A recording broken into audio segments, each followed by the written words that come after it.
Hello everyone, welcome back to some League of Legends DFS esports breakdown for February the 8th. We have a neat little 4-gamer here today. We'll go ahead and recap where we've been for the past couple days. Obviously, as usual, taking the 2-gamer nights off. The first slate was pretty uninteresting. It was Weibo JDG being gigantic favorites over some lesser teams. The next day wasn't too much more interesting either. IG was a pretty sizable favorite over LGD, and then TT, I think, was the favorite and ended up getting that win over Ultra Prime as well. I didn't really end up playing DFS. I just made a small dart throw lineup with AL in it just because fun. And then I ended up parlaying IG 2-0 with TT money lines that ended up coming through at like plus 180 something. So that was nice little hit on a night off. So we'll go ahead and move on to tomorrow. Should be pretty interesting. Looking at kind of where we are with the slate as a whole, T1 big favorite minus 650, LSB pretty big favorite as well. We'd have 4 relatively one-sided games, although I don't think they're all too bad. LNG minus 225, BLG minus 300. Yeah, it doesn't look too great on surface. I do think there is definitely ways to attack this. For starters, I'm pretty surprised with how close these odds are between BLG and WE. I feel like BLG have established him as an elite. I guess elite is a kind of a tough word, but I feel like they've established themselves as a very, very good team. Like, probably top of A tier, maybe bottom of S tier. Like, they are really that good. They have looked that good. They beat Weibo. You know, like, outside of JDG, they're probably, the second number 2 team right now. They played them really close. I think they've shown through their hard schedule that they are actually a very strong team. Taking a look at the lineup, obviously Bin, Shun, Yagao, Elk on, no changes there. I believe Bew, Hang, Shanks, Hope, and Iwandi, no changes there. Yeah, I'm pretty surprised by this. I like BLG a good bit here. They're definitely going to be a big pillar when it comes to building lineups and stuff. I think obviously their aggression, a lot of their numbers are pretty strong when we look over at some of the sets they have so far. Combined kills per minute was one of the highest on the slate. Average game time is the highest on the slate. That's just a recipe for a lot of kills and a lot of action typically. For WE, they're still up there in both game time and combined kills per minute. So I think the combo for a very solid slate. I think both these teams have aggression.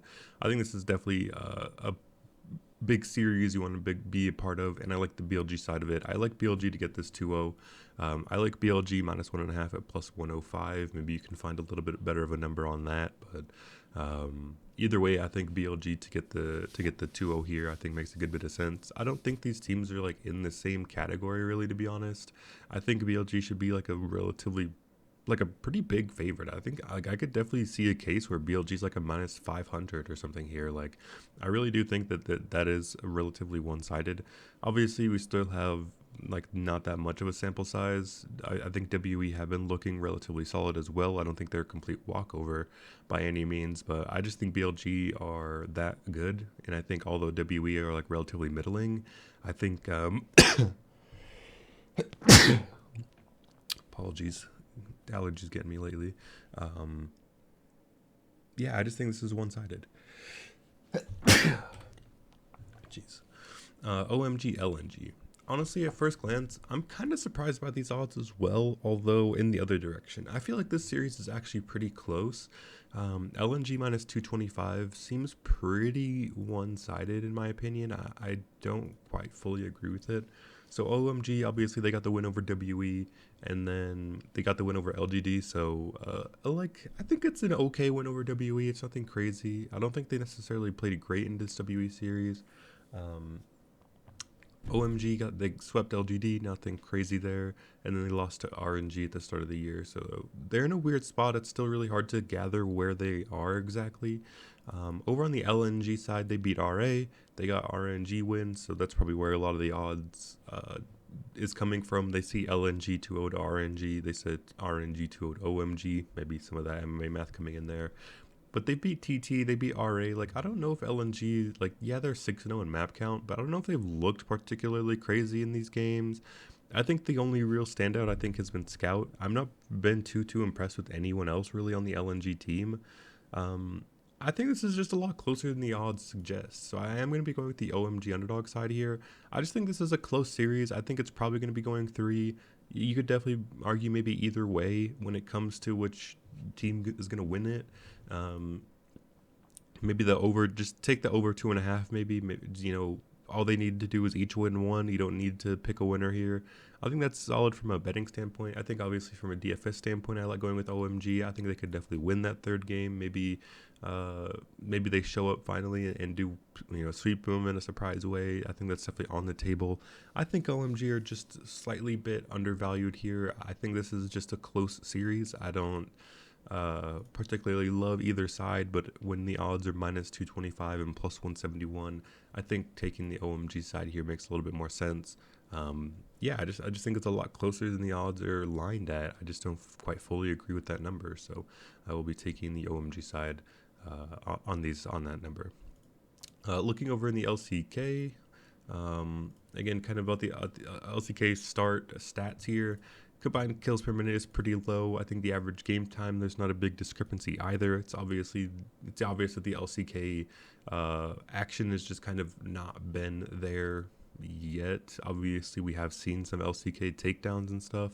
It's just sometimes it's how DFS scoring works. It can be pretty condensed. The difference with the LCK is they often have a lot more assists and stuff. They usually are a lot more grouped up and stuff. In the LPL, there's a lot more of like players getting caught out, so it's like a two-person thing where like somebody gets to kill and assist as opposed to like a big group effort where the team is racking up assists. So that's kind of where the difference can lie, I think, as to why the LCK DFS can be a little bit deceiving in terms of when we look at some of the stats. But obviously we don't know lineups for sure, but pretty expected, I think, what we're going to get here. LSB KDF. LSB's been looking like relatively solid lately. Of course, the only losses here are to Dom1 and Genji. They have gotten a few 2-1s though. That's the kind of main problem here when you do want to look for them to stack. Obviously, they got the 2-0 over Nong Shim, but they're still looking like bottom of the barrel team. That's nothing too exciting there.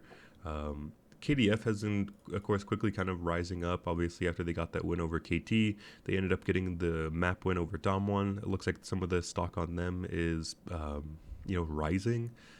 I'm not really sure where to go with this series really either, just because we've seen 2 pretty solid series from KDF now back to back. Obviously, they got that sweep over KT. They looked pretty competitive with Dom1. On the flip side, LSB, they've been sliding away with some of these game 3s over like Bro, KT, Hanwha. I think this one is one where it's relatively close either, but I don't love it as much as the other one, just because I don't trust the KDF roster as much. Again, they're just they are young players coming into their role. I do think that especially the KDF bottom lane has been looking a good bit better. I do like their drafting as well. I do think that they prioritize the things that are correct. I do like that about them. So I do like this series. I think this one is a little bit more of a betting approach. I like the over 2.5 at plus 110. I think that is pretty solid as well. Like I think this is a closer series. From a DFS standpoint, I don't think this series is that bad. I would like having some exposure to it. So I will be looking at the KDF from a DFS standpoint, but it's not as. I just don't quite feel as good about it as I do with like OMG, for example. I feel a little bit more confident in the OMG LNG landscape and how I feel about that series. Just not as much about as this LCK one. Of course, just have not been able to get my footing in the LCK lately, but we still try anyway. I do think that this series is close. I think maybe LSB do take it in 3. That does seem to be their fashion. So that's why I like the over 2.5 from a betting standpoint, but I'm still willing to sprinkle on some of KDF underdog DFS lineups. I think that makes sense. Just pair them up with the likes of BLG. I think that could be a pretty solid lineup construction. Obviously, things could get interesting. So I do like that standpoint. The next one up is T1 Fredit Brion. I don't really have too much to say here. I do think T1 go ahead and get the 2-0. Obviously, they're juiced up to minus 155 to do so. I don't have a lot to say about this series. Obviously, T1 last time, they lost to Hanwha. They've experimented a little bit with on Nongshim. T1, I think, have been publicly saying that they've been experimenting a little bit too much with the drafting and stuff. They're not taking these regular season games quite as serious. And I think Fred and Brion are good enough to punish that if T1 do make really big mistakes. But maybe if T1 just kind of reel it back in again and pick some solid things, I think this is going to be a one-sided matchup.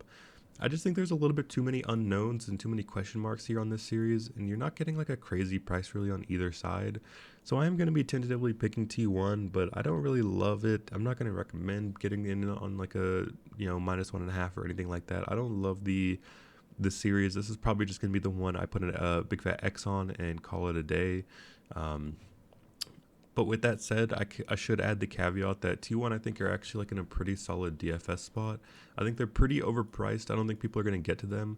So if you did want to pair them up with like the likes of like maybe you have to go down to a Kwangdong. So that would be a double LCK. Again, not pretty low owned. You would have to imagine if you're leaving out the LPL. I think on a 4-gamer you're probably getting pretty low owned. So I think a T1 KDF lineup doesn't sound that crazy. Again, it's not optimal or ideal by any stretch, but we've been seeing that come through a good bit in the DFS top of the leaderboard. If you scroll up to the top and see who's winning and what's winning, the LCK is there. You can't ignore it, no matter kind of what the stats you are telling you. Sometimes they could be a little bit misleading. Obviously, Simpsons paradox sort of thing. So that's something to keep in mind. Quick look of the players here, just to kind of get an idea. LPL players, filter teams, BLG, and of course I'm going to be looking at OMG, but of course you guys could look at whoever you want on your own time. Obviously filter out Jerry here.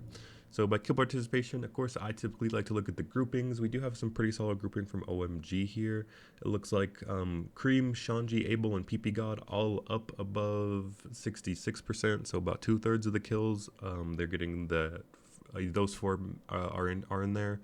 Looks like even Aki is solid at 63. Typically, my cutoff is like 60 to 70 is okay. 70 and above is pretty solid, and 80 and above is very good. That's where PP God is. Abel is there as well, so it does look like that OMG bottom lane is a priority, but their solo lanes are still getting involved in there a good bit as well. It's like I typically like to attack OMG by leaving off Aki. I just feel like you could get much better jungle numbers everywhere else, especially when we look over at like Shun, his 10% better in kill participation and kill share. I like going that direction as well. So that would probably be how I break it down. I think you could go with either of these top laners. I think if you wanted to get to Bin or Shanji, they both make sense. It's probably a little bit of a stretch. I definitely don't think you need to do it, but I think you could, if you wanted to get really unique, you could double top lane. I think this is one of the rare instances where it's actually possible, because we do see the big numbers from Shanji occasionally, and we do see them from Bin as well. If there is a night where both of these guys do really great, again, you're looking at very, very small percentage chance, but it's possible. It's worth throwing out there, but again, it's a pretty risky strategy. So yeah, I think that's going to be it for me tonight. Again, trying to keep the length of these videos down. I feel like we actually did a pretty good job of going through everything today. Pretty concise, pretty solid stuff. So hopefully you guys are appreciated. I feel like we kind of touched on everything we wanted to, and still managed to keep the time down. So I'm pretty proud of today's video. Hopefully you guys appreciate it as well.